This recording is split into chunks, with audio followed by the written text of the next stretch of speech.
నజరుడైన యేసుక్రీస్తు నామమున మరొకసారి ఈ పునరుత్థాన దిన శుభములు మీ అందరికీ తెలియజేసుకుంటున్నాను. ప్రభు కృపను బట్టి మనకు అనుగ్రహించబడిన మరి యొక్క నూతన మాసము ప్రభు వల్ల ఆరాధన దినం బట్టి మన ప్రభువునకు వందనస్తులు ఇచ్చున్నాం. హల్లెలూయా, హల్లెలూయా. దేవునికి మహిమ కలుగుగాక. మనము గడిచిన వారములుగా ప్రభువైన యేసుక్రీస్తుకు మరియు శిష్యులకు మధ్య జరిగినటువంటి సంభాషణను ధ్యానిస్తుంటున్నాము. ప్రత్యేకంగా ప్రభువైన యేసుక్రీస్తు యొక్క రెండవ రాకడ మరియు యుగ సమాప్తిలో జరిగేటువంటి సూచనలు శిష్యులు అడిగినప్పుడు ప్రభు వారికి బోధిస్తూ ఉంటున్నాడు. అట్టి రీతిగానే ఆ యొక్క సంభాషణలో కొనసాగింపుగా ఇది మూడవ భాగముగా మనం ధ్యానిస్తుంటున్నాము. 45వ సంభాషణ. ఈ యొక్క సంభాషణలో ప్రభువైన యేసుక్రీస్తు యొక్క రెండవ రాకడ మరియు యుగ సమాప్తి గురించినటువంటి అనేక విషయములను ప్రభు వారికి బోధించి ఉంటున్నాడు. వాటిని కొద్దిగా మనం ధ్యానిస్తుంటున్నాము. గమనించినట్లయితే ప్రభువైన యేసుక్రీస్తు పరిచర్య ప్రారంభించినప్పుడు కొండ మీద ప్రసంగంలో 5, 6, 7 మత్తయి సువార్తలోని 3 అధ్యాయాలను కూడా వారికి ఒకే ప్రసంగముగా వారికి బోధించినట్టుగా మనం చూస్తున్నాం. తర్వాత మరి ఒక సందర్భంలో శిష్యులతో ఈ రెండవ రాకడను గురించినటువంటి యుగ సమాప్తి యొక్క సూచనలు అడిగినప్పుడు వారికి విస్తారముగా బోధించిన సందర్భాన్ని చూస్తున్నాం. మరి ఒక సందర్భం ఏంటంటే ప్రభువైన యేసుక్రీస్తు ఆఖరి రాత్రి భోజనం మేడగదిలో ప్రభు రాత్రి భోజనంలో శిష్యులతో ఎక్కువగా యోహాను సువార్తలో 13 నుండి 17 అధ్యాయాల వరకు కూడా వారికి వివరించినట్టుగా మనం చూస్తున్నాం. అంటే ఎక్కువ సందర్భాల్లో ఎక్కువ విషయాలు తక్కువ సందర్భాల్లో ప్రభు బోధించినాడు. అందులోనే మనం యొక్క యుగ సమాప్తి గురించినటువంటి భాగములను ధ్యానిస్తుంటున్నాము. ఈ దినము కొరకైనటువంటి లేఖన భాగంలో మత్తయి సువార్త 24వ అధ్యాయము 19 నుండి 31 వచనం వరకు రాయబడినది. అలాగే మార్కు సువార్త 13వ అధ్యాయము 17 నుండి 27వ వచనం వరకు రాయబడినది. మరియు లూకా సువార్త 21వ అధ్యాయము 34 నుండి 36వ వచనముల వరకు కూడా ఈ యొక్క రెండవ రాకడ మరియు యుగ సమాప్తి గురించినటువంటి కొన్ని విషయములను మనం ధ్యానిస్తూ ఉంటున్నాం. హల్లెలూయా, హల్లెలూయా. చూడండి, మొదటి మాటగా మత్తయి సువార్త 24వ అధ్యాయము 19 నుండి 22వ వచనం వరకు చదువుకుందాం. అయ్యో, ఆ దినములలో గర్భిణులకును పాలించు వారికి శ్రమ, అప్పుడు మహాశ్రమ కలుగును గనుక మీరు పారిపోవుట చలికాలం అందైనను విశ్రాంతి దినమందైనను సంభవింపకుండవలెనని ప్రార్థించుడి. లోకారంభము నుండి ఇప్పటి వరకును అట్టి శ్రమ కలగలేదు, ఇక ఎప్పుడునో కలగబోదు. ఆ దినములు తక్కువ చేయబడకపోయిన యెడల ఏ శరీరియు తప్పించుకొనడు. ఏర్పరచబడిన వారి నిమిత్తము ఆ దినములు తక్కువ చేయబడును. మొదటి మాట ఏర్పరచబడిన వారి నిమిత్తము. ఇక్కడ మనం గమనిస్తే ప్రభువైన యేసుక్రీస్తు వారికి సూచనలు కాలములను తెలియచేస్తూ ఎలాగ ప్రార్థించాలో కూడా తెలియచేస్తున్నారు. ఆ రెండవ రాకడలో యుగ సమాప్తిలో జరగబోయే పరిస్థితులు ఎలాగుంటాయో తెలియచేస్తూ వాటి విషయమై ఏమని ప్రార్థించాలో ప్రభు తెలియచేస్తున్నాడు. ఇక్కడ మనం గమనిస్తే అయ్యో అంటున్నాడు. అంటే ఎంతటి శ్రమకరమైన వేదనకరమైన దినములవి ప్రభు గుర్తించి అయ్యో అంటున్నాడు. ఆ దినములలో ఎవరికి శ్రమ అంట? గర్భిణులకును పాలించు వారికి శ్రమ. అంటే మిగతా వారికి శ్రమ లేదా? మిగతా వారికి కూడా శ్రమ ఉంటుంది, కానీ వీరికి ఎక్కువగా గర్భిణులైన వారికి, పాలిచ్చు వారికి ఎందుకు శ్రమ? వారికి ఎందుకు ఎక్కువ శ్రమ? వారు పారిపోలేని పరిస్థితి. గర్భవతులుగా ఉన్నప్పుడు పరిగెత్తలేరు, పారిపోలేరు. పిల్లలు పాలిచ్చేవారంటే పిల్లల్ని వెంబడేసుకొని ఎక్కువ పరిగెత్తలేరు. అందుకని వారికి ఎక్కువ శ్రమ. నార్మల్గా ఉన్న వారికి తక్కువ శ్రమ, వారికి ఎక్కువ శ్రమ. ఎందుకు? వారి యొక్క పరిస్థితిని బట్టి. ఇక్కడ మనం గమనిస్తే 2 అర్థాలు ఉన్నాయి. గర్భిణులకును పాలిచ్చు వారికి, శారీరకంగా గర్భవతులైన వారికి, పాలిచ్చు వారికి. ఆత్మీయంగా గర్భిణులు ఎవరు అంటే ఆత్మలను కంటున్నవారు. గర్భిణులు ఎవరు అనగా దేవుని రాజ్యము కొరకు ఆత్మలను కంటున్నవారు. ఆత్మలను కంటున్నవారంటే ఆత్మల కొరకు ప్రార్థన చేస్తున్నవారు, ఆత్మల యొక్క రక్షణ కొరకు భారము కలిగిన వారు.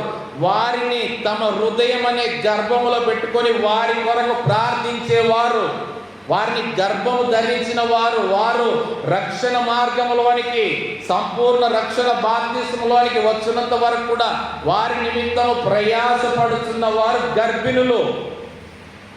అది పురుషులే కావచ్చు, స్త్రీలే కావచ్చు. గర్భిణులు అంటే శారీరకంగా స్త్రీలకే, కానీ ఆత్మీయంగా పురుషులు కూడా, ఆత్మలు కనేవారు కూడా గర్భిణులై ఉంటున్నారు. వారికి శ్రమ.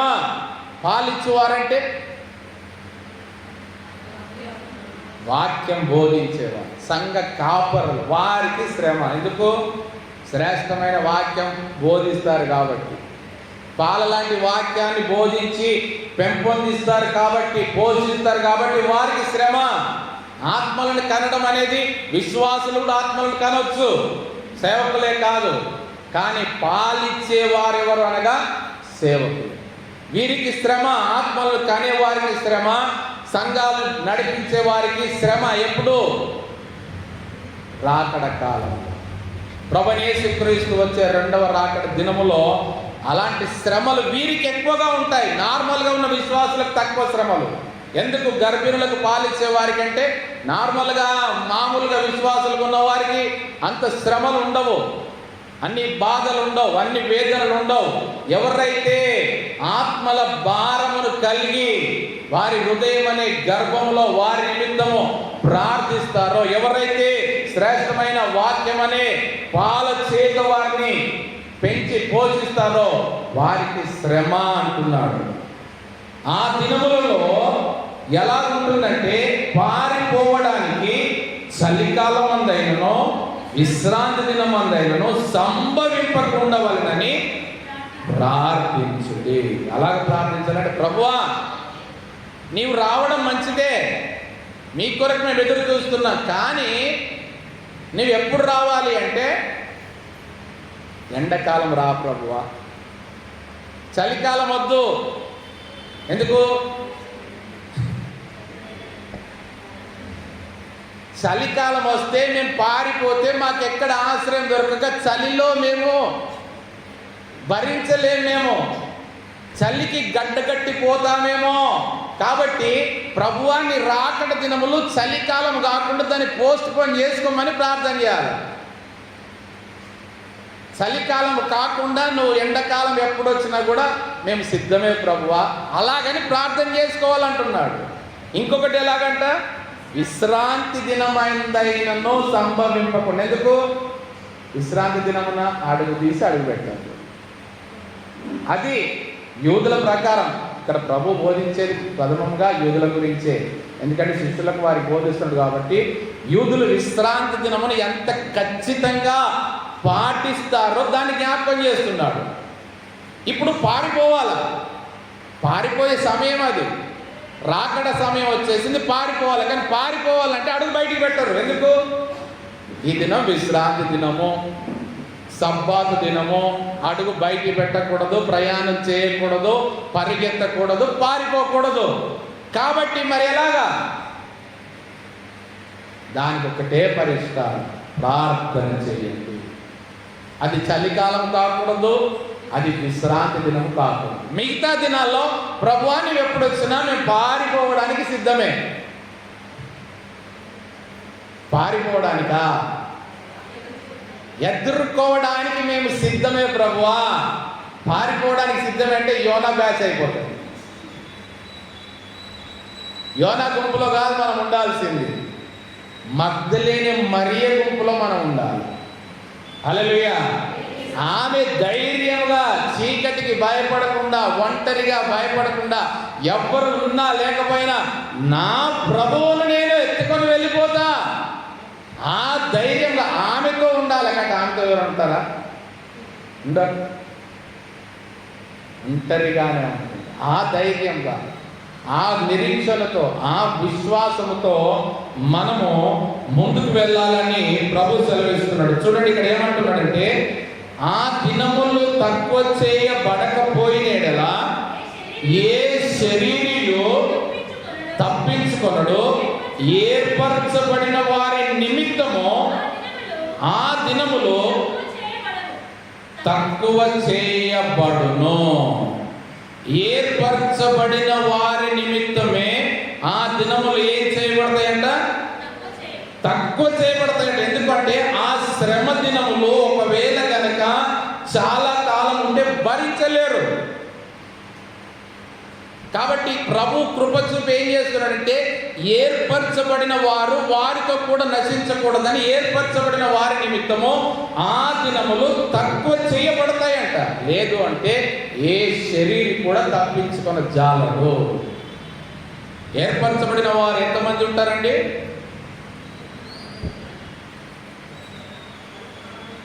ఏర్పరచబడిన వారు ఎంతమంది ఉంటారు? కొందరే.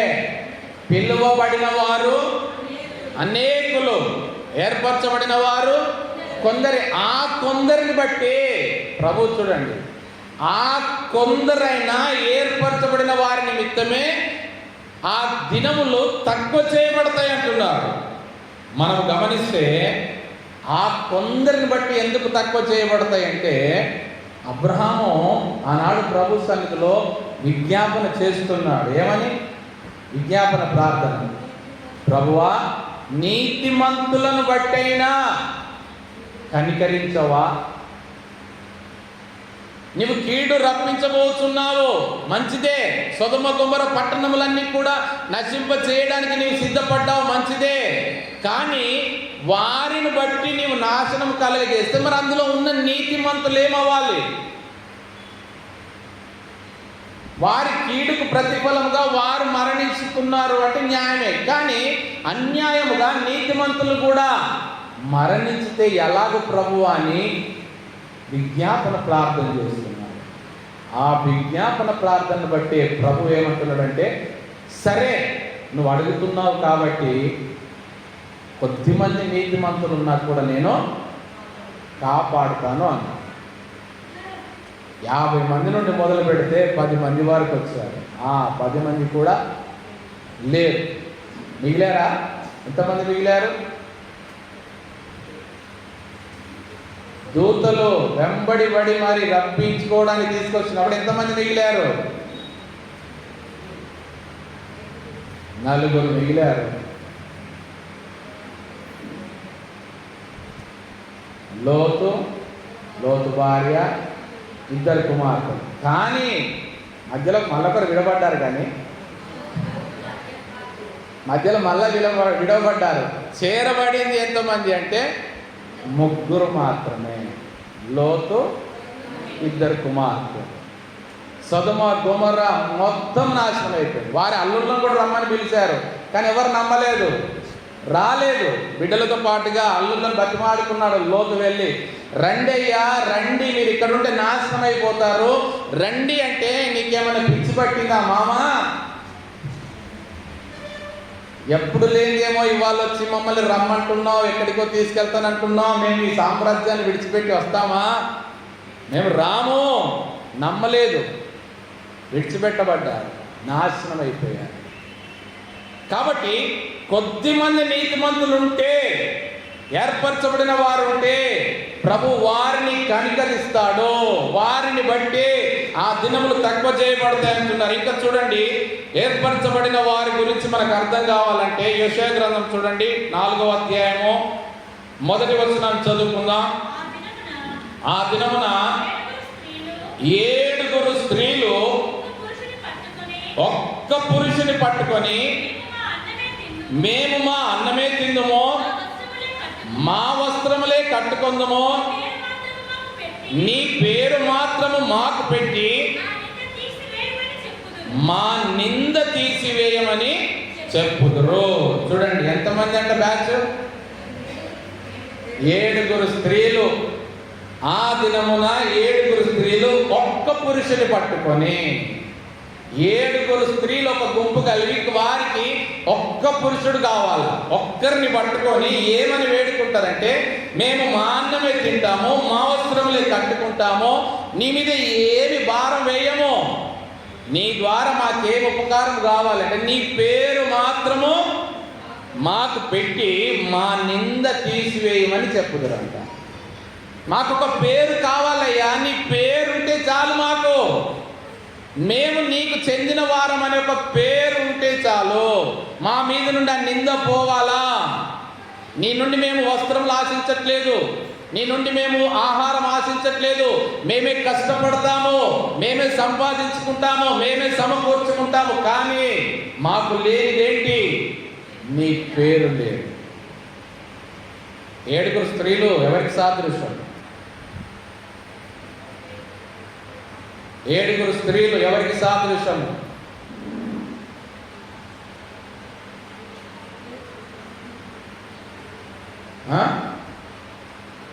కానాను దేశంలో ఉన్నటువంటి 7 జాతుల వారిని వెళ్ళగొట్టి ప్రభు ఇశ్రాయేలుని అక్కడ నడిపించారు. కానానీయులు, హిత్తీయులు, హివ్వీయులు, పెరిజీయులు 7 జాతులు ఉంటారు. అన్య జనాంగానికి సూచన. వీరి కోసం, ఇశ్రాయేలీల కోసము కానాను దేశంలో ఉన్న ఆ 7 జాతుల వారిని వెళ్ళగొట్టి నాశనం చేసి, వారు అనుభవిస్తున్న పాలు తేనెలు ప్రవహించు దేశము, వారు కట్టినటువంటి ఇండ్లు, వారి నాటిన తోటలు, వారు త్రవ్వించిన బావులన్నీ వీరికి ప్రయాసపడకుండా సిద్ధపరిచి అనుభవించడానికి వారిని నడిపించారు. అందుకని వారు ఏం కోరుకుంటున్నారు తెలుసా? మేము మా దేశంలో బ్రతకాలంటే ఇవన్నీ మీకే ఇస్తాం. దేవుడు మిమ్మల్ని ఏర్పాటు చేసుకున్నాడు కాబట్టి మీ పేరు ఒక్కటి మాకు పెడితే చాలు. అది అందరు కూడా కోరుకునేది ఏంటంటే, యేసు క్రీస్తు అనే ఆ ఒక్క నామము మాకు ఉంటే చాలు. ఆయన నుండి మేము ఆహారం అడగము, ఆయన నుండి మేము వస్త్రములు అడగము, ఆయన నుండి మేము ఏమి ఆశించము, ఏమి ఇబ్బంది పెట్టము, ఆయన పేరు మాకుంటే చాలు, ఆ నింద మా మీద నుండి తొలగిపోతే చాలు. అది ఏర్పరచబడిన వారికి ఉన్నటువంటి ప్రత్యేకత. అందుకే చూడండి, జకర్యా ప్రవక్త కూడా తెలియజేస్తున్న మాట 8వ అధ్యాయము ఏర్పరచబడిన వారి గురించి 23వ వచనం చూడండి.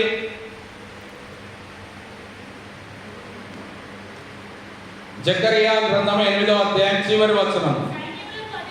సైన్యములకు అధిపతి యెహోవా సెలవిచ్చినదేమనగా, ఆ దినములలో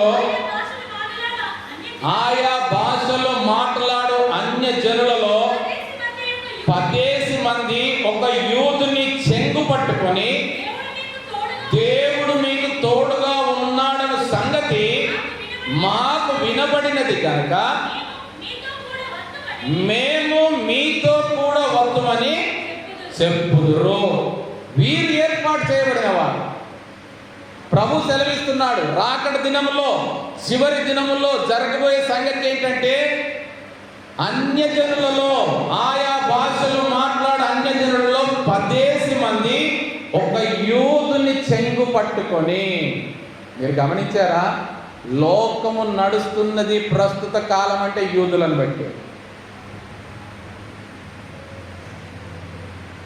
మీరు గమనించండి, నోబెల్ ప్రైజ్ పొందుకున్న వారిలో ఎక్కువ శాతం ఉన్నవారు యూదులే.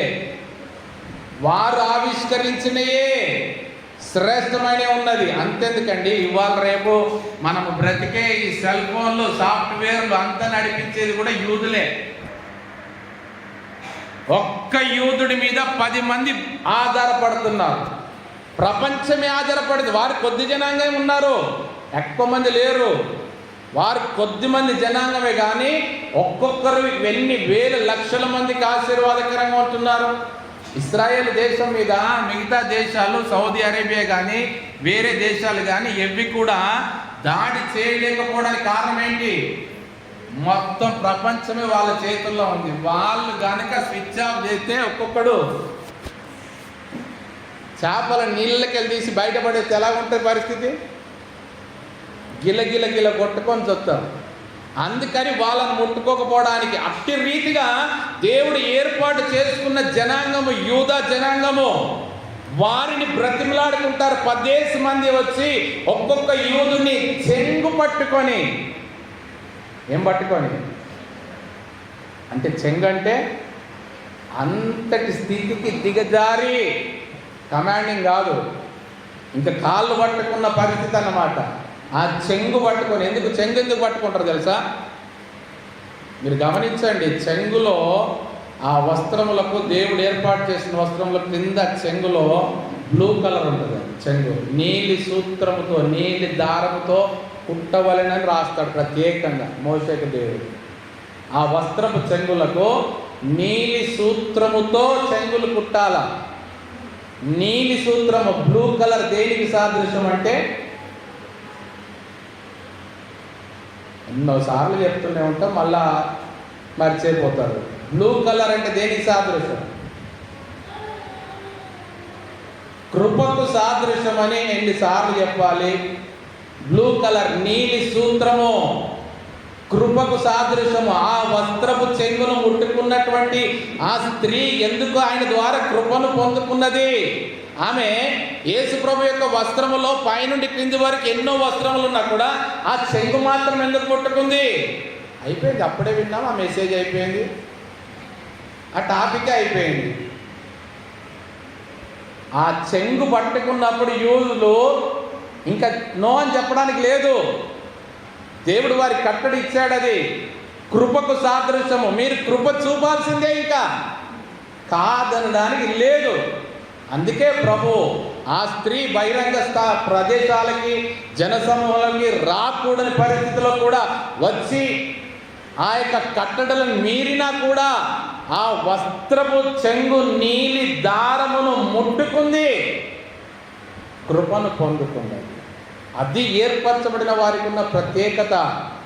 ఆ కాలంలో 10 మంది అన్యజనులు ఒక్క యూదుని చెంగు పట్టుకొని, దేవుడు మీకు తోడుగా ఉన్నాడని సంగతి మాకు వినబడినది కనుక మేము మీతో కూడా వత్తుమని చెప్పుదురు. మేము తప్పించుకోవాలి అంటే, మేము బాధల నుంచి విడిపించబడాలంటే మీ దేవుడు మీకు తోడై ఉన్నాడని ఎవరు గుర్తించాలా? ఎవరు గుర్తించాలి? అన్యజనులు గుర్తించాలా? ఒక్కొక్కడు కాదు, ఇద్దరిద్దరు కాదు, 10 మంది ఒక్కొక్కరి దగ్గరికి వచ్చి మీ దేవుడు మీకు తోడున్నాడన్న సంగతి మాకు తెలిసింది కాబట్టి మేము మీతో కూడా వస్తుము, మాకు అనుమతి ఇవ్వండి అని బ్రతిమిలాడుకోవాలా. అలాంటి సాక్ష్యము మన జీవిత కాలంలో ఒక్కటైనా వినబడుతుందా? ఒక వారంలో కాదు నేను అడిగేది, ఒక్క సంవత్సరంలో కాదు నేను అడిగేది, లైఫ్ టైంలో, జీవిత కాలంలో ఒక్క అన్యురాలు మన దగ్గరికి వచ్చి, అయ్యా నేను మిమ్మల్ని గమనిస్తున్నాను, నేను చాలా సంవత్సరాల నుండి నేను మిమ్మల్ని గమనిస్తున్నాను, దేవుడు నీకు తోడుగా ఉన్నాడని నేను గమనిస్తున్నాను, నా గురించి ప్రార్థన చేయవా? పోతీఫరు తన దాసుడైన యోసేపు నిమిత్తము శకునము చూచి తెలుసుకున్నాడు. దాసుని గురించి యజమానుడు అంత శ్రద్ధ తీసుకోవాల్సిన అవసరం ఏంటి? ఆయనకు అర్థమైపోయింది, యోసేపు రాకముందు నా ఇల్లు ఎలా ఉండేది, నా ఇంట్లో పరివారం ఎలా ఉండేది, నేను ఎంత ఆశీర్వాదంగా ఉన్నాను, కానీ యోసేపు వచ్చాక నా పరిస్థితి ఎలాగైపోయిందో ఆ మార్పు చూశాడు. ఆయన పరిశీలించాడు, ఇది ఎలా జరుగుతుంది, ఎందుకు జరుగుతుంది, పోయిన సంవత్సరం కంటే ఈ సంవత్సరము ఎందుకు ఇంత అభివృద్ధి ఆశీర్వాదం జరుగుతుందంటే ఆయన కనుక్కున్నది ఏంటంటే యోసేపును బట్టి.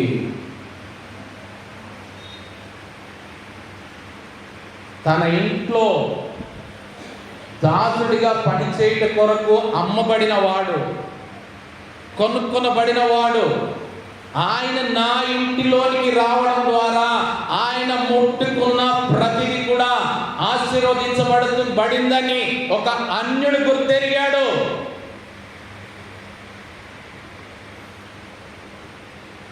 అందుకని ఆయన నమ్మి అధికారములన్నీ కూడా యోసేపుకు అప్పగించాడు. తన ఇంటి మీద, తనకు కలిగిన వాటన్నిటి మీద యోసేపుకు అప్పగించాడు. ఆ నమ్మకత్వాన్ని ఎలా పొందుకున్నాడు? దేవుని బట్టి. అది ఏర్పరచబడిన వారుగా ఉండాల్సిన లక్షణం. మన ఆధిక్యత ఇంతమంది కీర్తన భాగంలో చదువుకున్న ఉత్తర ప్రస్తుత కీర్తన భాగంలో కీర్తనకారుడు అంటున్నాడు, నీ యొక్క శ్రేష్టమైన ఉపదేశమే నాకు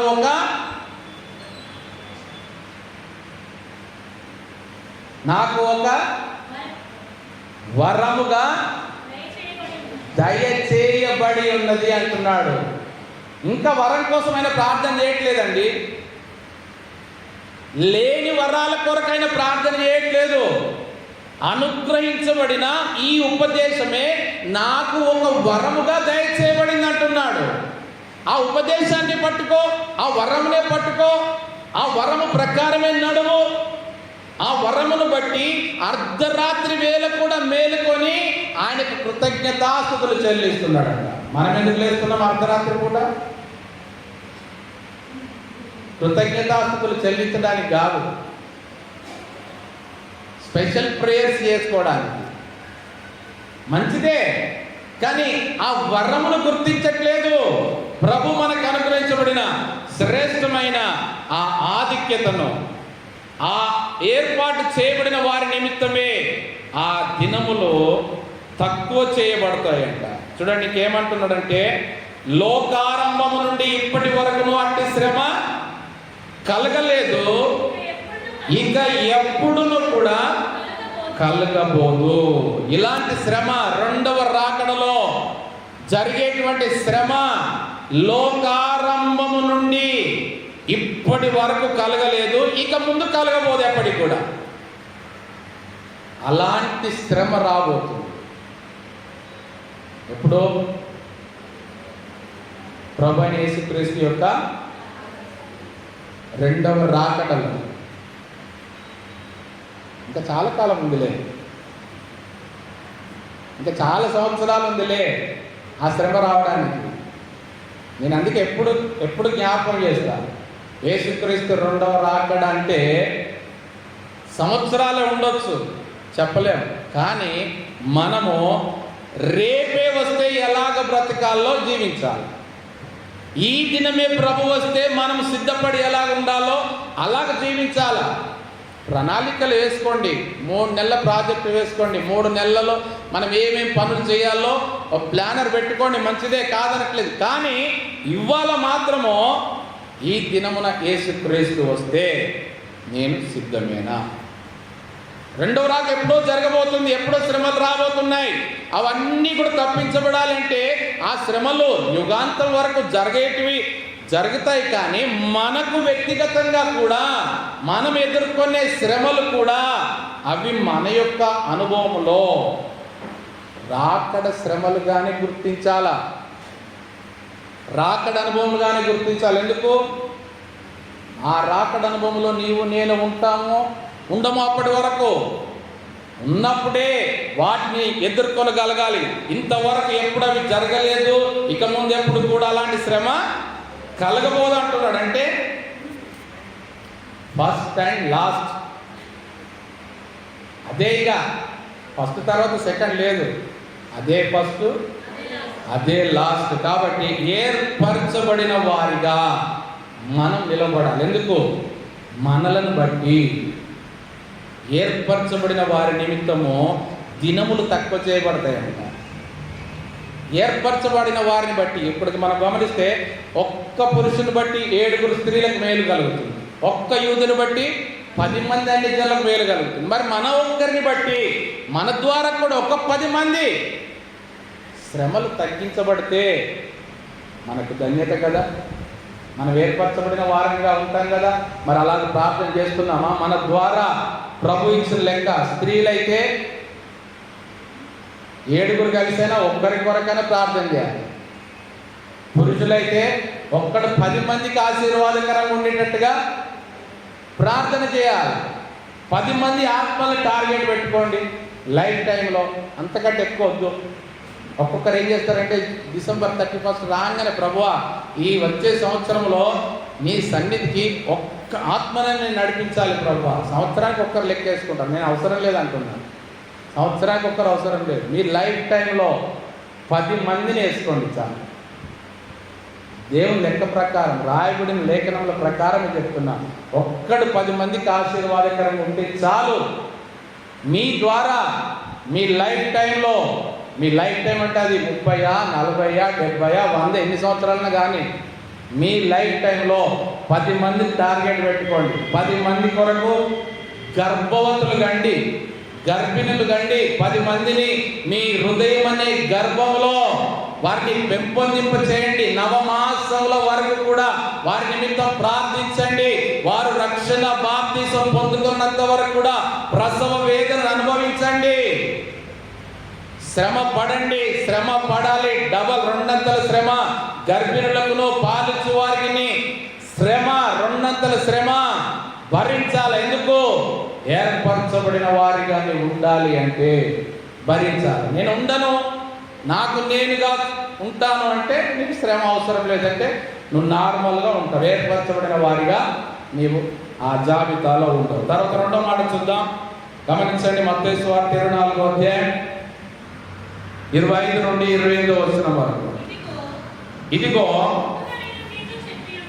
ముందుగా నేను మీతో చెప్పి ఉన్నాను, కాబట్టి ఎవరైనాను ఇదిగో అరణ్యంలో ఉన్నాడని మీతో చెప్పినను వెళ్ళకుడి, ఇదిగో లోపల గదిలో ఉన్నాడని చెప్పినను నమ్మకుడి. మెరుపు తూర్పున పుట్టి పడమటి వరకు ఎలాగూ కనబడునో అలాగే మనుష్య కుమారుని రాకడయు నుండును. పీనుగు ఎక్కడ ఉన్నదో అక్కడ గద్దలు పోగగును. 2వ మాట పీనుగు. ఏంటి 2వ మాట? ఏనుగు కాదు, పీనుగు.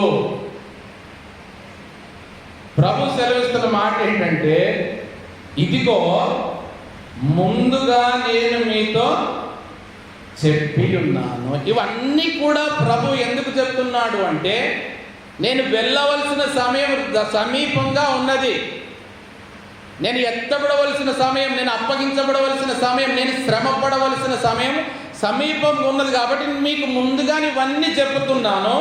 దీన్ని బట్టి మీరు ఎలా ఉండాలి అంటే జాగ్రత్త కలిగి ఉండండి. కాబట్టి ఎవరైనాను ఇదిగో అరణ్యములో ఉన్నాడని మీతో చెప్పినను వెళ్ళకుడి, ఇదిగో లోపల గదిలో ఉన్నాడని చెప్పినను నమ్మకుడి. చూడండి, అరణ్యములో ఉన్నాడని చెప్తే వెళ్ళొద్దు, లోపల గదిలో ఉన్నాడని చెప్తే నమ్మద్దు. అంటే ఏమి జాగ్రత్త కలిగి ఉండాలా? వెళ్ళకుడి, నమ్మకుడి. వెళ్ళకుడి అంటే కాళ్ళు, పాదములు జాగ్రత్తగా ఉండాలి. నమ్మకుడి అంటే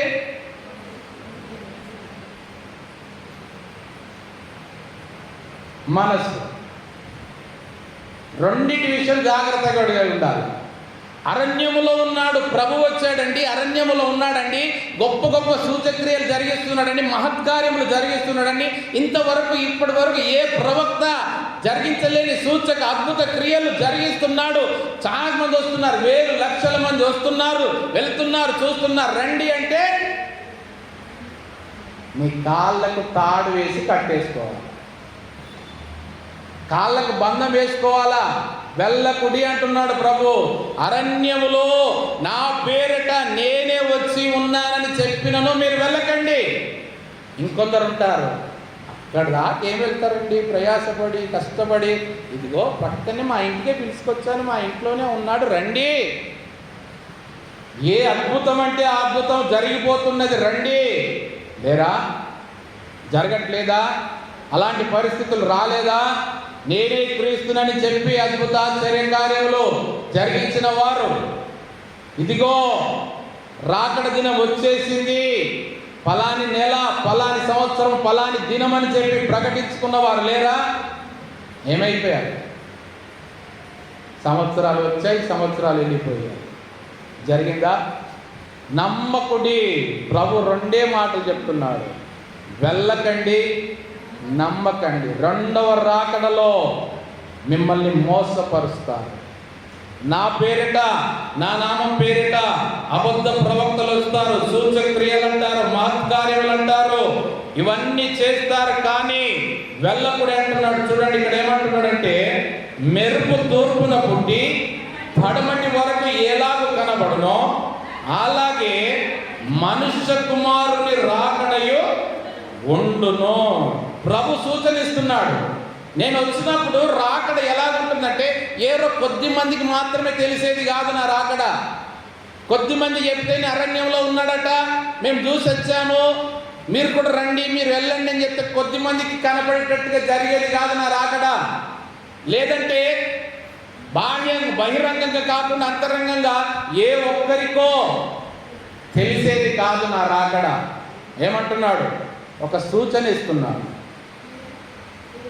మెరుపు ఆకాశంలో తూర్పున పుట్టి పడమటి వరకు కూడా ఏలాగున కనబడుతుందో నా రాకడ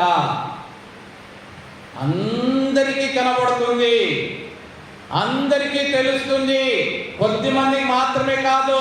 ఒక మెరుపు ఆకాశంలో పుడితే అది పుట్టిన దగ్గర మాత్రమే కాదు కనబడేది, తూర్పు దిక్కు మొదలు పెడితే పడమటి దిక్కు వరకు సర్వలోకమంతా కూడా ఎలాగ కనబడుతుందో.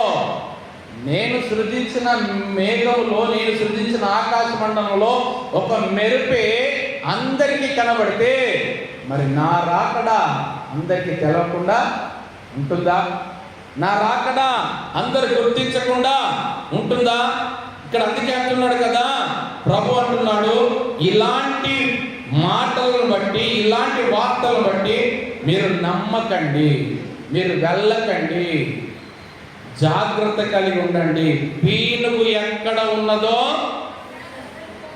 అక్కడ గద్దలు పోగవును. పీనుగ ఎక్కడ ఉన్నదో అక్కడ గద్దలు పోగవు. పీనుగకి గద్దలకి ఉన్న సంబంధం ఏంటి? పీనుగకి గద్దలకి ఉన్న సంబంధం ఏంటి? అవినాభావ సంబంధం.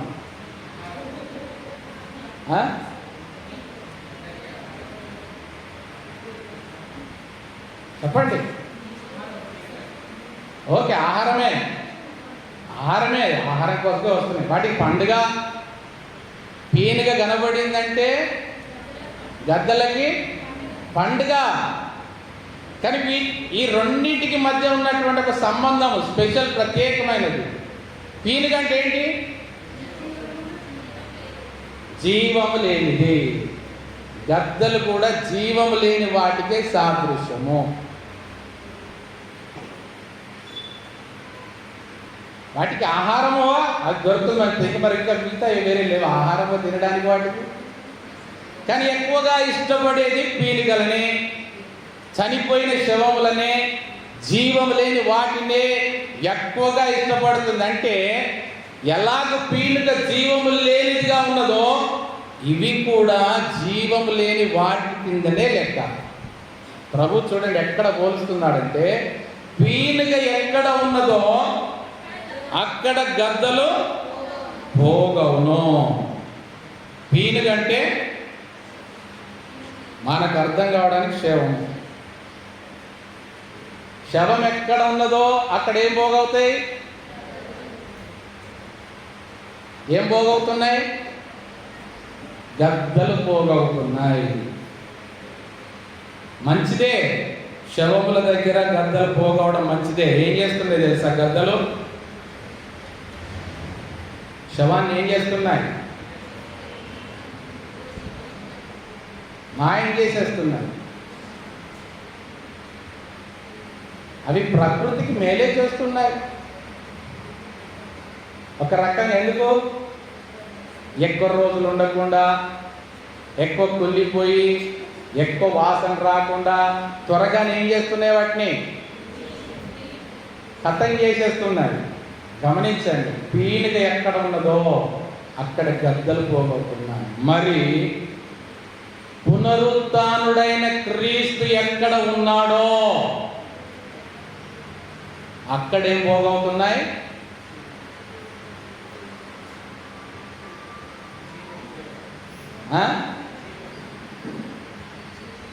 పావురాలు పోగవాలా? అవునా? వీలు ఎక్కడ ఉన్నదో అక్కడ గద్దలు పోగవని ప్రభు చెప్తున్నాడు. మరి ప్రభువు మరణించి సమాధి చేయబడి పునరుత్థానుడైన వాడుగా ఇక్కడ ఉంటే పావురాలు ఎందుకు పోగవట్లేదు?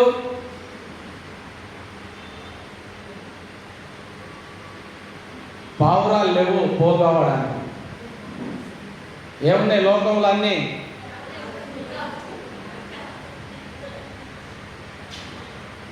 గద్దల రాజ్యం అయిపోయింది. గద్దలు ఎక్కువైపోయాయి. ఎక్కడ పీనుగుంటే అక్కడ వాలిపోవడమే.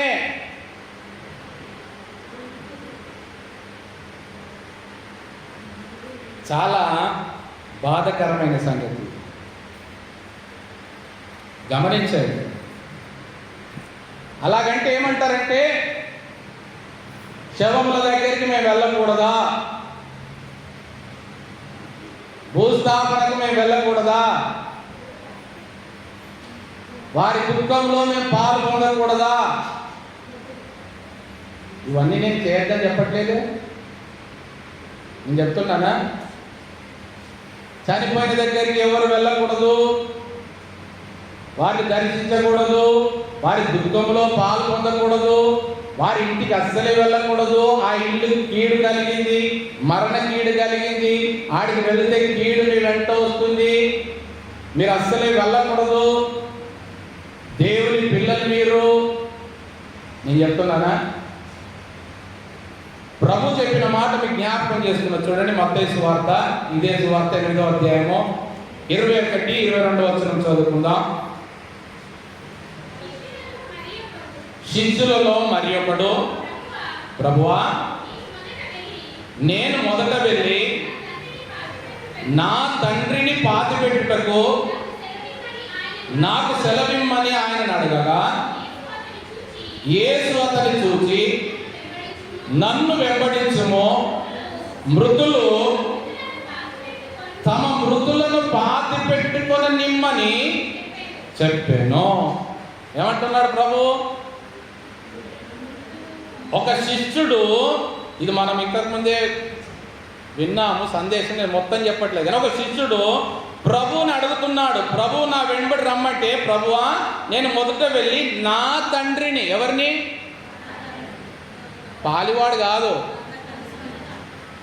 పాలివాడు కాదు, స్నేహితుడు కాదు, ఇంటి పక్కోళ్ళు కాదు, ఎవరు? కన్న తండ్రి. నా తండ్రిని పాతిపెట్టుటకు నాకు సెలవిమ్మని ఆయన అడగగా, యేసు అతని చూచి, నన్ను వెంబడించుము, మృతులు తమ మృతులను పాతిపెట్టుకొని నిమ్ము. పీనుగ కొరకు ఆల్రెడీ ఏర్పాటు చేయబడిన గద్దలు ఉన్నాయి అక్కడ. మృతులు తమ మృతులను, గద్దలంటే అంతే చెప్పాను, అంటే మృతమైన వారు, జీవము లేని వారు.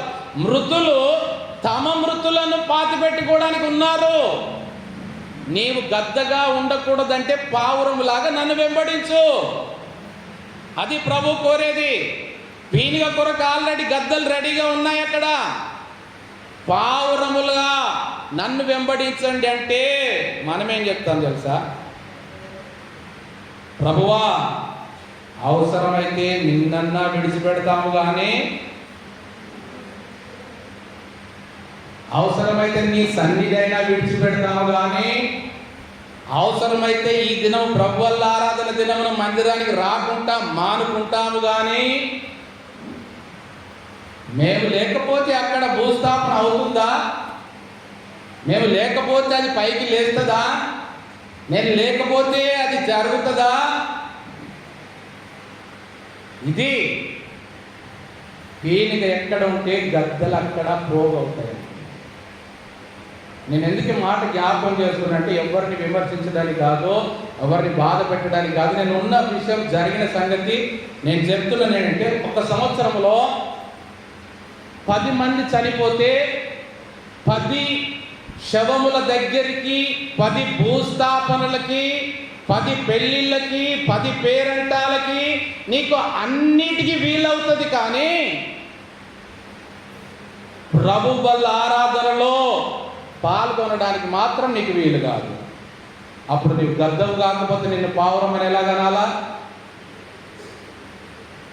సమాధి దగ్గర కనబడే వాళ్ళందరూ ఎప్పుడైనా ఒక్కసారి మందిరంలో కనబడుతున్నారా? మందిరానికి రావడంటే వీలు కాదు. మందిరానికి రావాలంటే లీవ్ దొరకదు. మందిరానికి రావాలంటే పనులు ఉంటాయి. ఎవరి దగ్గరికి? పునరుద్ధానుడైన ప్రభు దగ్గరికి రావాలంటే నీకు ఇన్ని 99 కారణాలు వస్తాయి. మరి శవం దగ్గరికి రావాలంటే మరి నీకెందుకు కారణాలు రావు? ప్రభు ఎందుకు ఊరికి చెప్పలా? పీడిక దగ్గరికి గద్దలు ఎందుకు పోగవుతాయంటే, సంవత్సరంలో నువ్వు లెక్కేసుకోండి. సంవత్సరంలో ఎన్ని భూస్థాపనలకు అటెండ్ అయ్యావో లెక్కేసుకో. సంవత్సరంలో ఎన్ని ప్రభు వల్ల ఆరాధనలో పాల్గొన్నావో లెక్కేసుకో. నేను చెప్పాల్సిన అవసరం లేదు. ఎవరు గద్దలో తెలుస్తుంది, ఎవరు పావురంలో తెలుస్తుంది.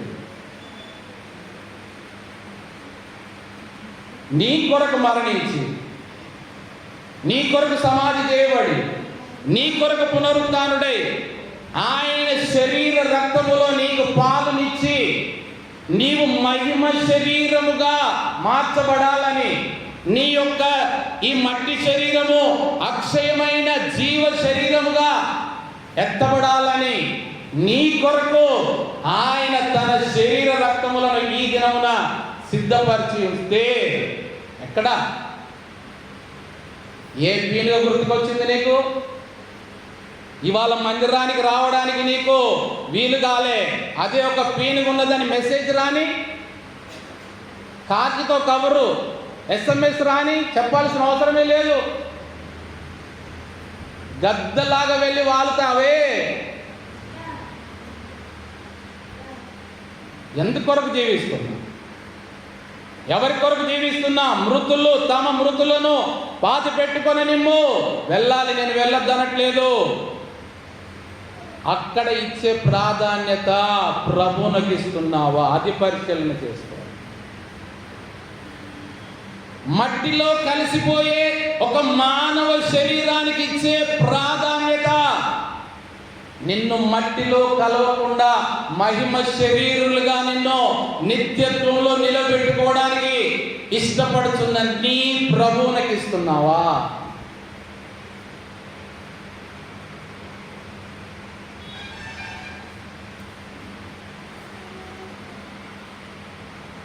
ఎక్కడ సాక్షిగా నిలబడుతున్నా?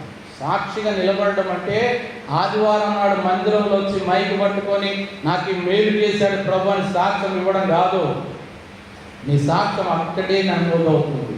ప్రభు వల్ల ఇక్కడ ఉన్నా విడిచిపెట్టి నువ్వు ఎక్కడైతే పీనుగ దగ్గర గద్దలాగా నిలబడ్డావో అక్కడే నీ సాక్ష్యం నమోదవుతుంది. అక్కడ ఎక్కడ సాక్షిగా నిలబడుతున్నావు? నెలలో ఒక్కసారి నీ కొరకు ప్రభు తన శరీర రక్తాన్ని సిద్ధపరిస్తే ఇది నా నెలంతటికి నాకు ఆశీర్వాదకరమన్న ఆలోచనే రావట్లేదే, ఆ మనస్సే రావట్లేదు, ఆ తలంపే రావట్లేదు. ఇది నేను పోగొట్టుకోకూడదు, ఇది నేను ఇవాళ పోగొట్టుకుంటే మరలా నెల రోజుల దాకా నాకు దొరకదు. ఏంటి మన ఆసక్తి? నిద్రపోవడం మన ఆసక్తి.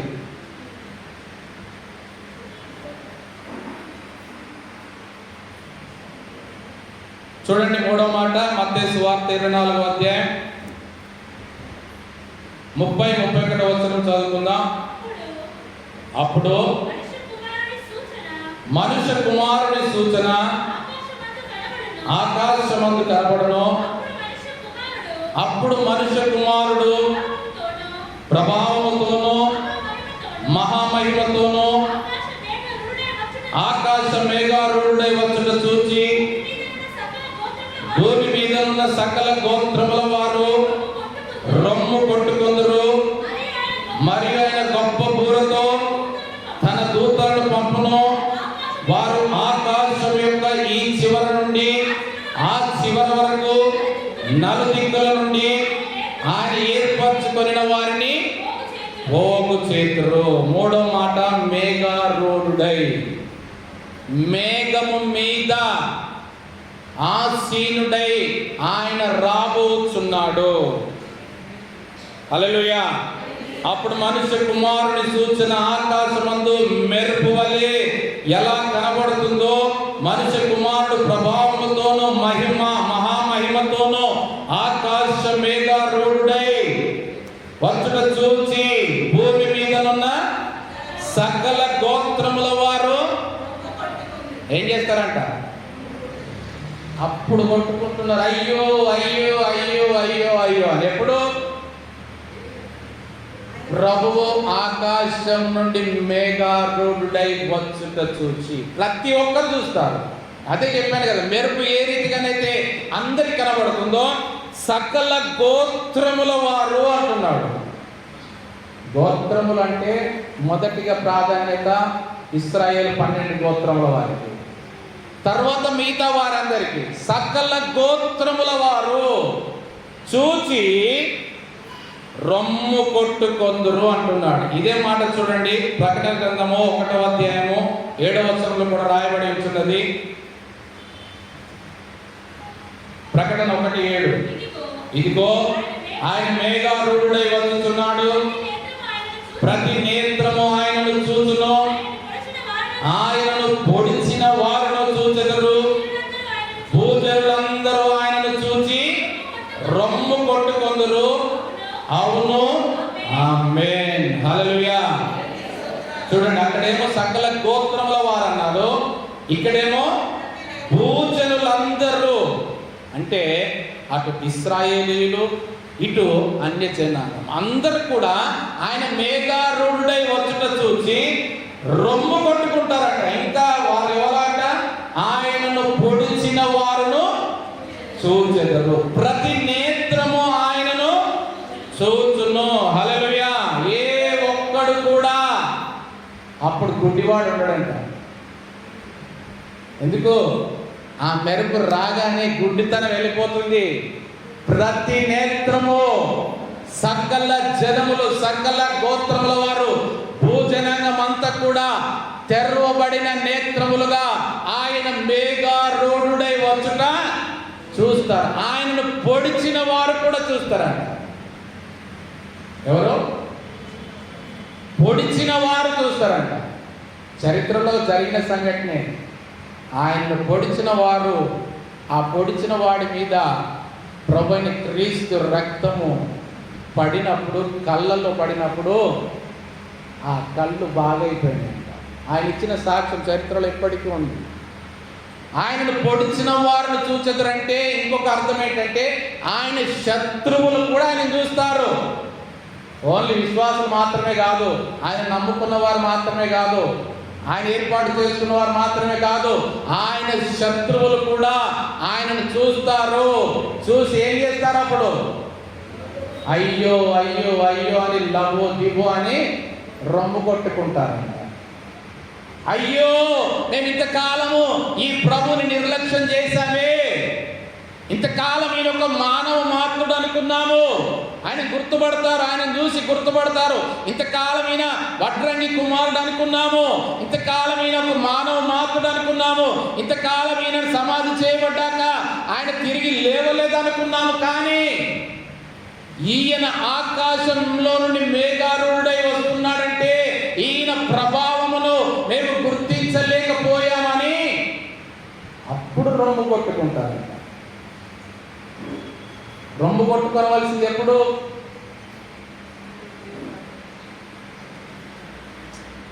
రియలైజ్ అయ్యాక కాదు, ప్రభువును చూసి గుర్తుపట్టి కళ్ళు తెరవబడి అప్పుడు రియలైజ్ అయ్యి అప్పుడు కాదు రొమ్ము కొట్టుకోవడం. సుంకరి ఎప్పుడు రొమ్ము కొట్టుకున్నాడు?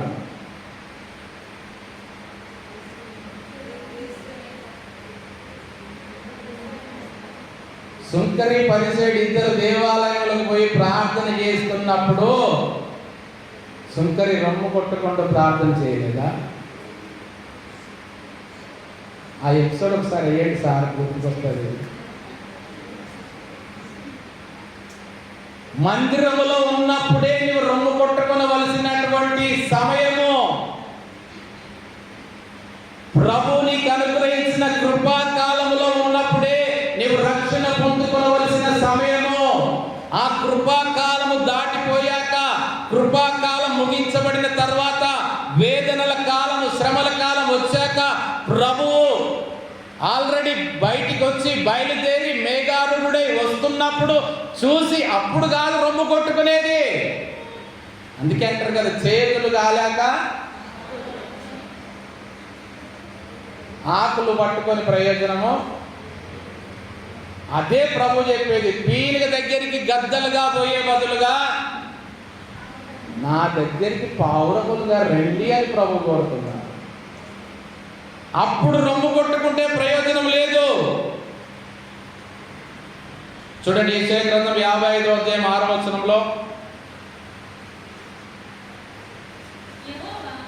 యెహోవా మీకు దొరకు కాలమునందు ఆయనను వెదకుడి, ఆయన సమీపములో ఉండగా ఆయనను వేడుకొనుడి.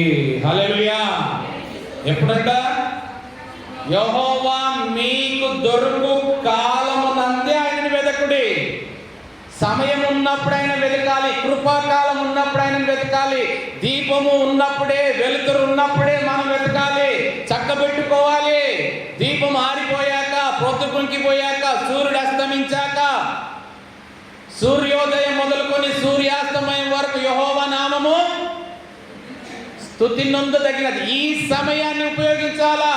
సూర్యుడు అస్తమించాక, చీకటిలోనికి జారుకున్నాక, అంధకారంలోనికి వెళ్ళాక, శ్రమల్లోనికి వెళ్ళాక అప్పుడు కాదు స్తుతించవలసిన సమయము.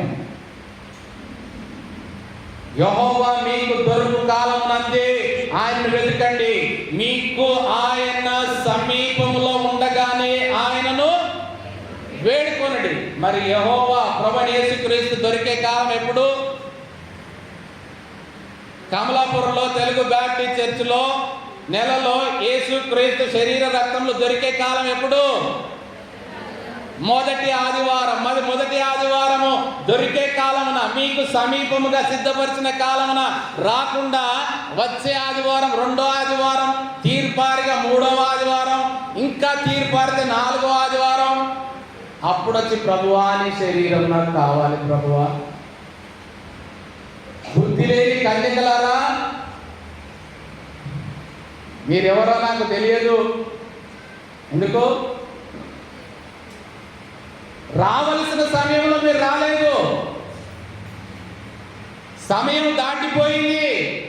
మొదటి జాము, మొదటి పునరుత్థాన దినమే నేను మీకు సమీపముగా దొరికే కాలము, నేను మిమ్మల్ని ఎదుర్కొంటూ వచ్చిన కాలము. కానీ మీరు రాలేదు. మీకు సమీపముగా నేను ఉన్నప్పుడు వెతకాలి, కానీ నేను ఎప్పుడో దూరం అయిపోయాక అప్పుడు వేడుకొని అప్పుడు రొమ్ము కొట్టుకునే ప్రయోజనమో లేదు. ప్రభు సిద్ధపరిచిన ప్రభు శరీర రక్తంలో పాల్గొనడానికి సమయం ఉండదు. కానీ ఆ సమయం అయిపోయాక అనారోగ్యం వచ్చి, ఆపదలు వచ్చి, శ్రమలు వచ్చి, శోధనలు వచ్చి, అసమాధానాలు వచ్చి, ఇరుకులు వచ్చి, ఇబ్బందులు వచ్చి, అప్పుడు నిబంధనలు పెట్టుకొని మొక్కుబడులు చెల్లించుకొని, అప్పుడు ప్రత్యేక ప్రార్థనలు పెట్టుకొని అప్పుడు రొమ్ము కొట్టుకునే ప్రయోజనం ఏంటి?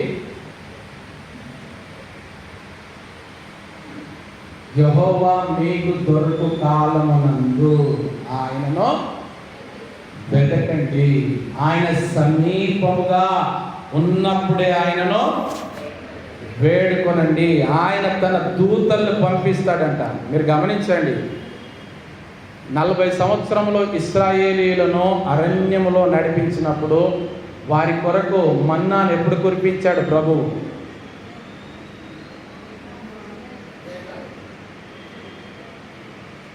మన్నాను ఎప్పుడు కురిపించాడు? ఉదయకాలము. సూర్యుడు ఉదయించక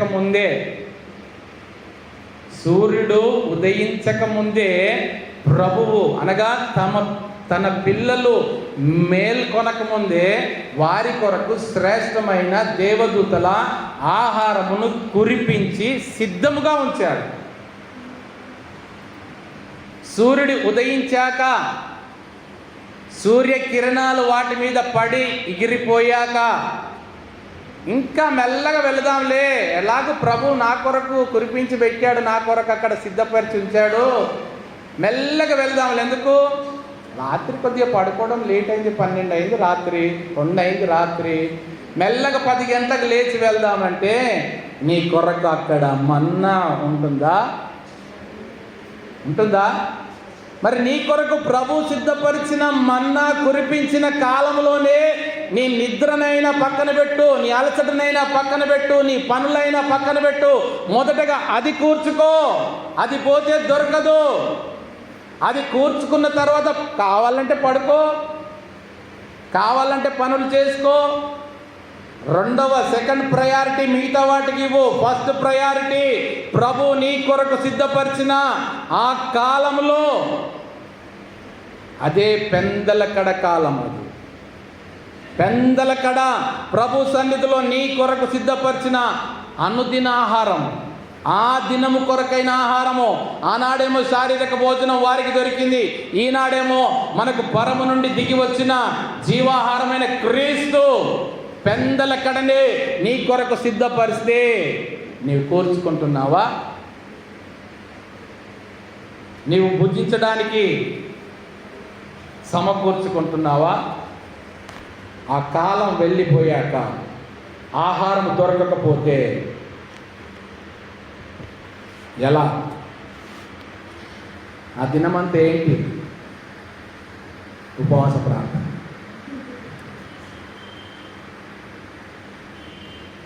ప్రభు నేను ఉపవాస ప్రార్థన చేయమని చెప్పలేదే, నీ కొరకు ఆల్రెడీ సిద్ధపరిచాడు. కానీ నీవు సమయం లేక నీవు పోగొట్టుకొని దాన్ని ఇప్పుడు ఏమంటున్నావు? ఉపవాస ప్రార్థన అంటున్నావు. చూడండి, ఇక్కడ మనం గమనిస్తే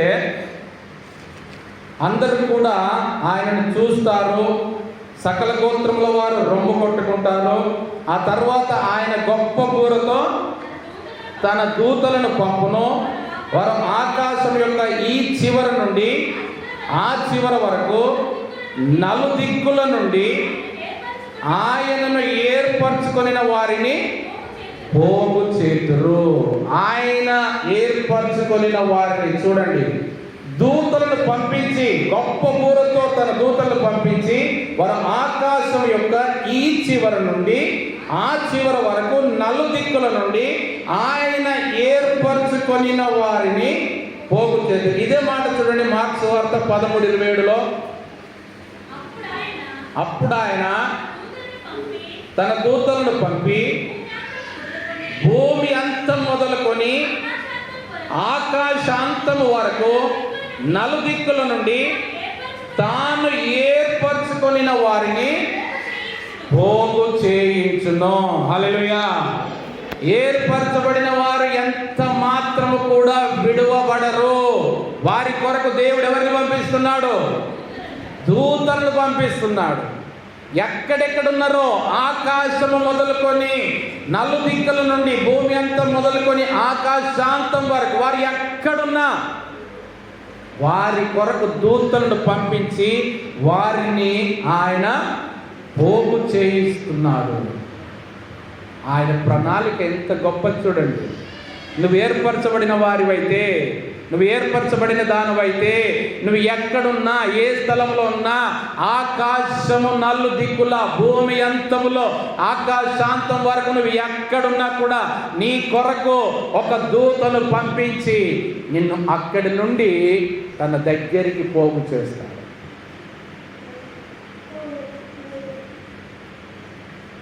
ఇంకొక మాట, ప్రభువైన యేసుక్రీస్తు ఎలాగొస్తున్నాడు? మనుష్య కుమారుడు మహాప్రభావముతోనూ మహిమతోనూ ఎలాగొస్తున్నాడు? మేఘారూఢుడై వస్తున్నాడు. ఎలాగొస్తున్నాడు? ప్రభువుకు ఒక బోయింగ్ 737 విమానం ఒకటి ఉంటే సరిపోయేది కదా. ప్రభు కావాలనుకుంటే ఒక్కసారి ఇక్కడ నుండి యూజ్ చేసుకుంటే అయిపోతుంది కదా. అవి తిరిగేటి ఆకాశంలోనే, ప్రభు ఒక్కసారి హైజాక్ చేస్తే అయిపోతుంది కదా. ఒక్కదాన్ని తన దగ్గరికి తిప్పేసుకుంటే అయిపోతుంది కదా. ప్రభు ఎందుకు మేఘారూఢుడై వస్తున్నాడు? ప్రభు ఎలాగొస్తాడంట? మేఘమును అధిరోహించి మేఘారూఢుడై వచ్చుతున్నాడు. ఎందుకు మేఘం మీదనే వస్తాడు? నేను అడిగేది అది. ఏంటి ప్రత్యేకత? ఏంటి ఆయన మేఘం మీదనే రావడంలో ఉన్న ప్రత్యేకత ఏంటి? మేఘారూఢుడై రావడంలో ప్రత్యేకత ఏంటి?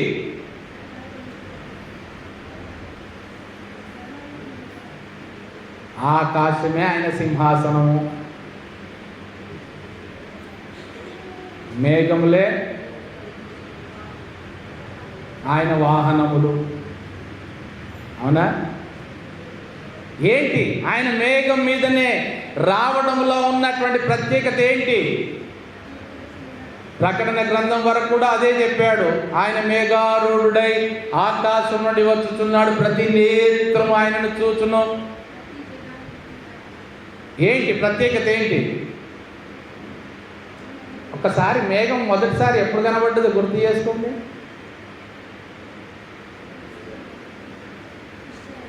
ఆది కాండంలోనికి వెళితే మేఘంకున్న ప్రత్యేకత అర్థమవుతుంది మనకి. ఎవరితో నిబంధన చేశాడు ప్రభువు?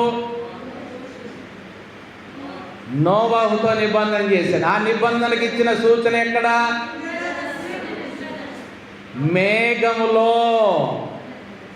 మేఘములో నా ధనస్సును ఉంచెదను,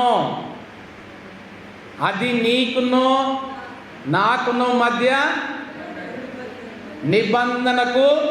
ఆది కాండము 9వ అధ్యాయము 12 నుండి రాయబడిన మాట. మరియు దేవుడు నాకును నీకును నీతో కూడానున్న సమస్త జీవరాశులకును మధ్య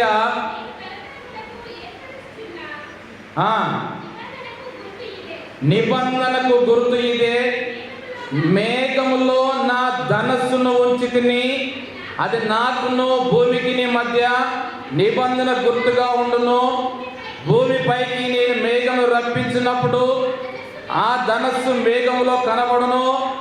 అప్పుడు నాకును మీకును సమస్త జీవరాశులకు మధ్యనున్న నా నిబంధనను జ్ఞాపకం చేసుకుందును గనక సమస్త శరీరులను నాశనం చేయుటకు అలాగ ప్రవాహంగా నీళ్లు రావు. ఆ ధనస్సు మేఘములో నుండును. నేను దాన్ని చూచి దేవునికి నీ భూమి మీదనున్న సమస్త శరీరులలో ప్రాణము గల ప్రతిదానికి మధ్యనున్న నిత్య నిబంధనను జ్ఞాపకము చేసుకొందునెను. మరియు దేవుడు నాకును భూమి మీద ఉన్న సమస్త శరీరులకు మధ్య నేను స్థిరపరిచిన నిబంధనకు గుర్తు ఇదే అని నోవహుతో చెప్పాను. ఇది ప్రభువైన యేసుక్రీస్తు ఎందుకు మేఘారూఢుడై వచ్చుచున్నాడని ఎవరని మిమ్మల్ని అడిగితే చెప్పడానికి మీకు సిద్ధంగా ఉండాల్సిన సమాధానం నిత్య నిబంధనకు గుర్తు. అది నిత్య నిబంధన, అది కొద్ది కాలం కాదు. ఒక నిబంధనకి టైం పీరియడ్ ఉంటుంది, కానీ ఈ నిబంధన నిత్య నిబంధన. నిత్యము నిలిచి ఉండే నిబంధన. ఎప్పటి వరకు?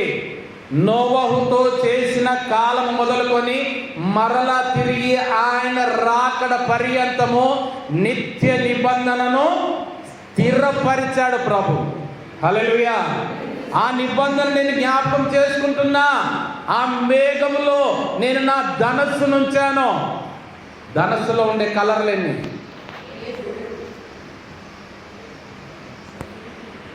ఆ ఒక్క పురుషుని పట్టుకున్న స్త్రీలెందరూ? 7. ఆ ధనస్సునే సింహాసనముగా చేసుకొని ఆ మేఘము మీద రానయించున్న ఆ ప్రభువు సకల గోత్రముల వారిని, అన్య జాతుల వారిని నాశనం చేయకుండా నిత్య నిబంధనను జ్ఞాపకం చేసుకుంటున్నాడు. కాబట్టి ఇప్పటికీ కూడా కృపాకాలం నిలిచి ఉన్నది. గట్టిగా చప్పట్లు కొట్టండి అమ్మా. వస్తానన్న ప్రభు రాక మానకుండా ఎందుకున్నాడంటే ఇందుకొరకే. ఎంతసేపటికి మనలు వస్తున్నాడు, ప్రభు వస్తున్నాడు, ఇదిగో వస్తున్నాడు, అదిగో వస్తున్నాడు, ఇప్పుడు వస్తున్నాడు, అప్పుడు వస్తున్నాడు, ఇంకా రావట్లేదు, ఇంకా రాడులే, ఇంకా చాలా కాలం ఉందిలే అంటే ఈ నిత్య నిబంధన ప్రభు రాకడకు ఆలస్యానికి కారణం ఏంటంటే ఈ నోవహుతో చేసిన ఈ నిత్య నిబంధనను బట్టి ఇంకా కృపాకాలము పొడిగించబడుతుంది. ఏ శరీరం కూడా నశించిపోవడము ఆయనకి ఇష్టము లేదు. నేను నోవహుతో నిబంధన చేశాను, నేను ఆ నిబంధనను మీరు వాడని కాను. ఇక మీదట ఎప్పటికి కూడా నీళ్లతో ఈ జనాంగమును నేను లయపరచను. వారికి అవకాశాన్ని ఇస్తున్నాను. వారిని మారు మనసు పొందుకొని నా వైపు తిరిగితే నేను వారిని నాతో కూడా పరలోక రాజ్యములో జీవింపచేయుటకు ఇష్టపడుతున్నాడు. అందుకొరకు ఆలస్యం చేస్తున్నాడు ప్రభు. ఈ స్థిరపరచబడినటువంటి ఈ నిత్య నిబంధనను బట్టి ఆయన ఎదురు చూస్తూ ఉన్నాడు. హల్లెలూయా. తర్వాత 4వ మాట చూద్దాం. లూకాసు వార్త 21వ అధ్యాయం 34 నుండి 36 వచనం.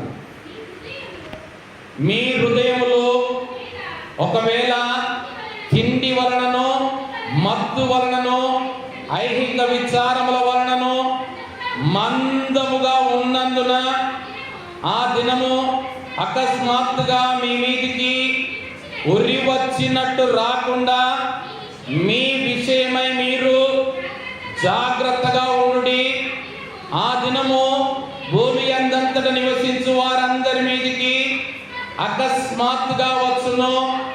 కాబట్టి మీరు జరగబో వీటి నెలలను తప్పించుకొని మనుష్య కుమారుని ఎదుట నిలువబడుటకు శక్తి గలవారగునట్లు ఎల్లప్పుడూ ప్రార్థన చేయించు మెలకువగా ఉండుడని చెప్పెను. హల్లెలూయా. 4వ మాట మెలకువగా ఉండుడి. ఎలా ఉండాలంట? ఎప్పుడు? మందిరంలో ఉన్నప్పుడు, మరి ముఖ్యంగా రాత్రికాల ప్రార్థనలో ఉన్నప్పుడు, మరి ముఖ్యంగా ఉపవాస ప్రార్థనలో ఉన్నప్పుడు ఎలాగుండాలంట? మెలకువ కలిగి ఉండాలా. ఎందుకంటే అప్పుడే ఎక్కువ నిద్ర వస్తుంది. గెత్సెమనే తోటలోనే మన శిష్యులకు నిద్ర భారం అయిపోయింది. అప్పటిదాకా రాలా. ప్రభు ఎప్పుడైతే ప్రార్థన చేయమని చెప్పాడో అప్పుడే కమ్ముకుంటుంది. ఇక ఎప్పుడైతే ప్రార్థనకు సిద్ధపడతామో అప్పుడే వచ్చేస్తుంది మేఘము. ఏ మేఘము? నిద్రా మేఘము. ఆగ మేఘాల మీద ఉరికొచ్చేస్తుంది కమ్ముకోవడానికి, కొనిపోవడానికి. ఎక్కడికి? ఇక్కడ ప్రభు అంటున్నాడు, మీ హృదయములు ఒకవేళ తిండి వలననో, మత్తు వలననో, ఐహిక విచారముల వలన మందముగా ఉన్నందున. ప్రభు ఒక ఫ్రీ టెస్ట్ చెప్తున్నాడు. ఒకటి ఫ్రీగా, ల్యాబ్కి వెళ్ళాల్సిన అవసరం లేదు, స్కానింగ్ కోసం ఎంఆర్ఐ స్కానింగ్ కొరకు 5,000 రూపాయలు కట్టాల్సిన అవసరం లేదు. ఏం పరీక్ష? మీ హృదయములు మందముగా ఉన్నాయా లేవో. ఏంటి అట పరీక్ష? దేనికి? హృదయములకి. మీ హృదయములు మందముగా ఉన్నాయా, స్లిమ్గా ఉన్నాయా? స్లిమ్ కావడానికి బాడీ కొరకు ఎంత కష్టపడుతున్నారు, కానీ మరి హృదయాలు స్లిమ్ కావడానికి లేదు ప్రయాస. ప్రభు అంటున్నాడు, తిండి వలనను, మత్తు వలనను, ఐహిక విచారములు, ఈ 3 కారణాలే హృదయములు మందం కావడానికి కారణం. మీ హృదయములు మందముగా అవుతున్నాయంటే కారణము, ఫస్ట్ రీజన్ తిండి, 2వ రీజన్ త్రాగుడు, 3వ రీజన్ ఐహిక లోకానుసారమైన విచారం. ఈ 3టిని బట్టి మీ హృదయం ఎక్కడన్నా మందముగా అయిందా పరీక్షించుకోండి. ఉండాల్సిన మందం కంటే ఎక్కువ మందంగా ఉంటే అందంగా ఉండరు. అందంగా ఉండాలంటే మందంగా ఉండకూడదు. ఎలా ఉండాలా? స్లిమ్గా ఉండాలా. స్లిమ్గా ఉండడానికి ప్రభు ఏమంటున్నాడు తెలుసా? లోకానుసారమైన ఈ తిండిని కాదు, లోకానుసారమైన ఈ పానీయములు కాదు, నా శరీరమును భుజించండి, నా రక్తాన్ని పానం చేయండి. దీనిలో మీరు తిండిపోతులు కండి. అప్పుడు మీ హృదయములు స్లిమ్గా ఉంటాయి, మందముగా ఉండవు. నా ద్రాక్ష రసాన్ని పానం చేయండి. నా ద్రాక్ష రసం ఎంత త్రాగినా మీ హృదయములు మందముగా కావు. హృదయములు మందమై ఎందుకు క్రొవ్వినాయంటే దానికి తగిన తిండి, దానికి తగిన పానీయము ఇవ్వనందువల్ల. నెలకొకసారి మీ కొరకు సిద్ధపరిచిన రొట్టెను, ద్రాక్ష రసమును భుజించి పానం చేయకపోవడం వలన మీ హృదయములు మందంగా మారిపోతున్నాయి. మందం అవ్వకుండా జాగ్రత్త పడండి అంటున్నాడు. జాగ్రత్త పడండి. ఎందుకంటే ఒకవేళ మీ హృదయములు మందమైపోతే ఆ దినము అకస్మాత్తుగా మీ మీదికి ఎలా వస్తుందంట? ఉరి వచ్చినట్టుగా. ఉరి చెప్పొస్తుందా? ఉరి చెప్పొస్తుందా? ఉరి శిక్ష వేస్తే ఒకవేళ చెప్పేస్తారు. ఆ ఉరి కాదు ఇక్కడ చెప్పేది. పక్షుల మీదికి వచ్చే ఉరి ప్రభు బోధించేది ఇక్కడ. ఎందుకంటే వేటగాడు తెలవకుండా ఎక్కడో వల వేసి దానికి మేత వేసి, ఎప్పుడు పక్షులు వచ్చి మేస్తాయా, మేత కొరకుంటాయా తెలవకుండానే ఆ ఉరిలో చిక్కుతాయా అని చూస్తాడు. ఒకవేళ మీ హృదయములు మందముగా ఉంటే ఆ దినముని మీరు గుర్తించలేరు. అకస్మాత్తుగా వచ్చేస్తుంది, ఉరిగా మీ మీద పడుతుంది. అప్పుడు మీరు చిక్కిపోతారు వలలో. శరీరంలో కాదు చిక్కిపోయేది, వలలో చిక్కిపోతారు. జాగ్రత్త కలిగి ఉండండి అంటున్నాడు. ఎందుకంటే మీ హృదయములు మందమైతే ఏమవుతారంట? మంది ఎక్కువైతే ఏమవుతుంది? మజ్జిగ. మంది ఎక్కువైతే మజ్జిగ ఏమవుతుంది? పల్సగా అయిపోతుంది. మరి హృదయములు మందమైతే విశ్వాసం ఏమవుతుంది?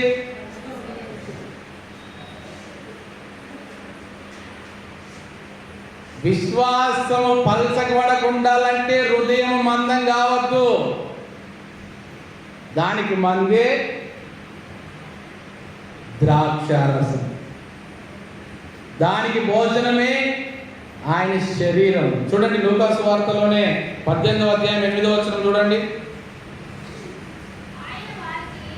ఆయన వారికి త్వరగా న్యాయం తీర్చును, వారి విషయమే కదా ఆయన దీర్ఘశాంతం చూపుచున్నాడని మీతో చెప్పుచున్నాను. ఆయనను మనుష్య కుమారుడు వచ్చినప్పుడు ఆయన భూమి మీద విశ్వాసము కనుగొనునా. విశ్వాసము, ఆయన భూమి మీద పుట్టినట్టు ఏమున్నది? ఆ విశ్వాసము. ఆయన వచ్చినప్పుడు, ఆయనను మనుష్య కుమారుడు వచ్చినప్పుడు ఆయన భూమి మీద ఆ విశ్వాసము కనుగొనునా. అందుకు మీ హృదయములు ఒకవేళ మందగిలితే, మీ హృదయములుగా మందములుగా మారితే మీలో ఆ విశ్వాసమును ప్రభు కనుగొనలేడు. మీ హృదయములో మందము కాకుండా చూసుకొనుడి. మీ హృదయములకు లోకానుసారమైన తిండి, లోకానుసారమైన మత్తు, లోకానుసారమైన ఐహిక విచారములను తగ్గించండి. ఆత్మానుసారమైన రొట్టెను, ఆత్మానుసారమైన ద్రాక్ష రసమును అందించండి. మీ హృదయములో మెలకువ కలిగినవిగా ఉంటాయి, మందముగా ఉండవు. కాబట్టి ఇక్కడ మనం గమనిస్తే ఆ విశ్వాసమును ఆయన కనుగొనున. ఏ విశ్వాసం?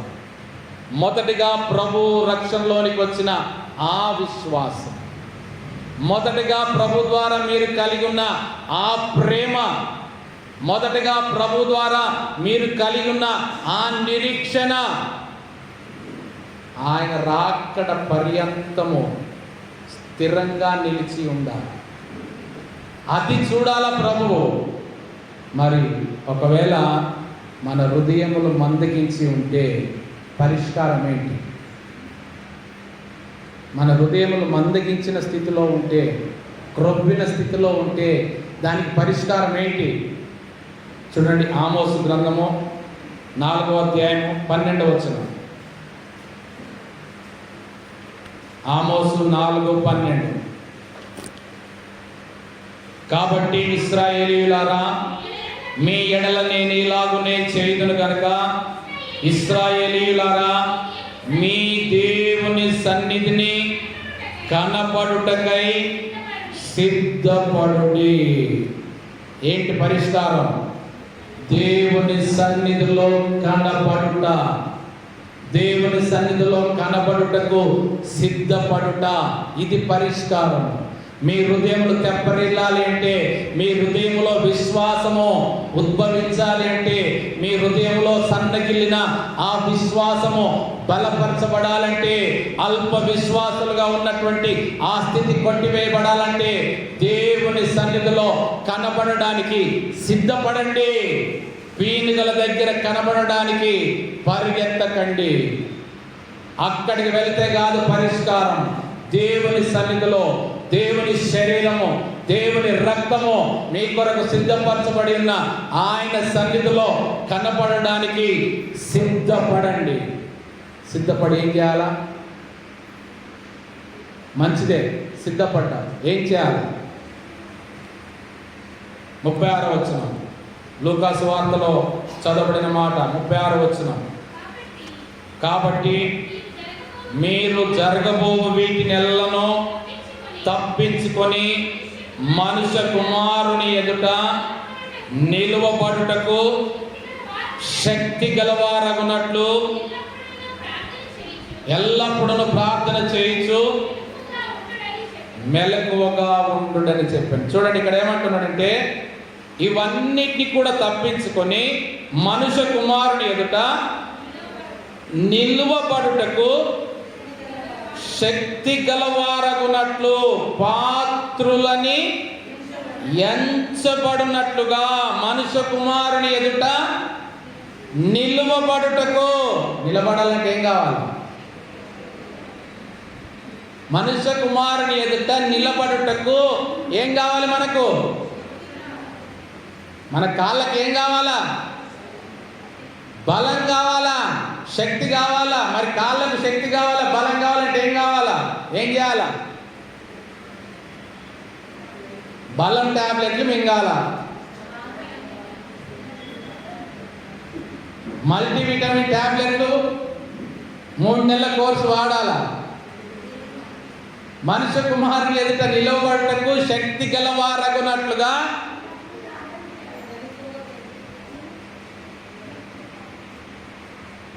యాకోబు 1:21 ఏమంటున్నాడు? యాకోబు 1:21 చూడకుండా చెప్పాలి.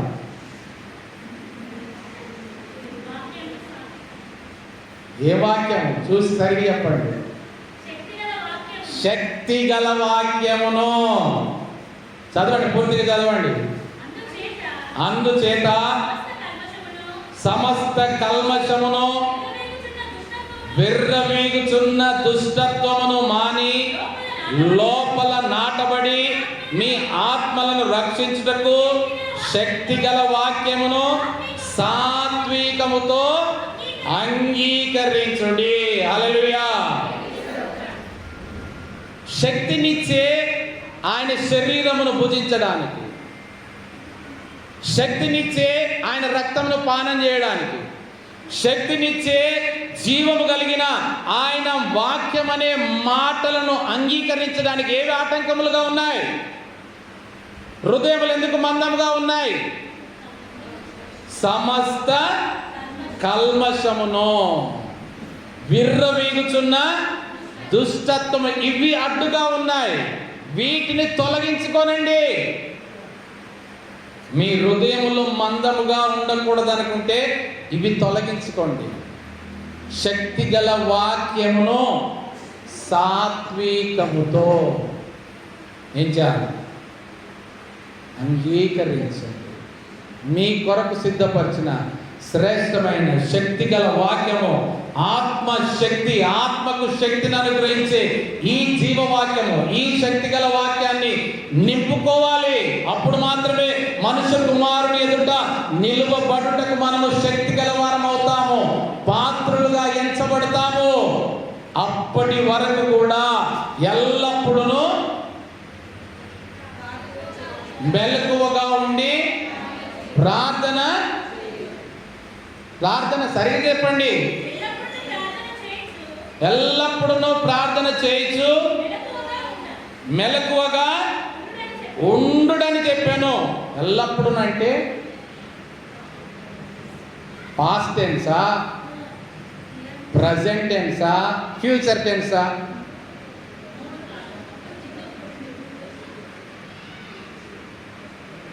పాస్ట్ ఎట్లా లెక్క వస్తుందమ్మా? మరి మూడు ఎట్లా వస్తాయి? మరి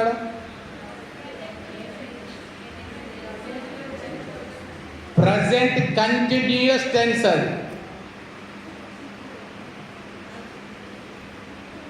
పాస్ట్ కాదు, ప్రజెంట్ ఫ్యూచర్ కాదు, ప్రజెంట్ కంటిన్యూస్ టెన్స్. అది ఎల్లప్పుడూ మెలకువగా ఉండి ప్రార్థన చేయమని ప్రభు సెలవిస్తూ ఉంటున్నారు. ఎందుకొరకు? మన హృదయములు మందములు కాకుండా ఉన్నట్లుగా, మన హృదయములు మెలకువ కలిగి ఉన్నట్లుగా, మన హృదయములు ఉరి వచ్చినట్టు మన మీదికి రాకడ దినము ఉరిగా ఉండకుండా ఎత్తబడే వారముగా మనం ప్రయాసపడవలసిన అవసరం లేదండి. నీవు నేను గనక ఏర్పరచబడిన వారమైతే మనల్ని వెతుక్కుంటూ దూత రావాలి.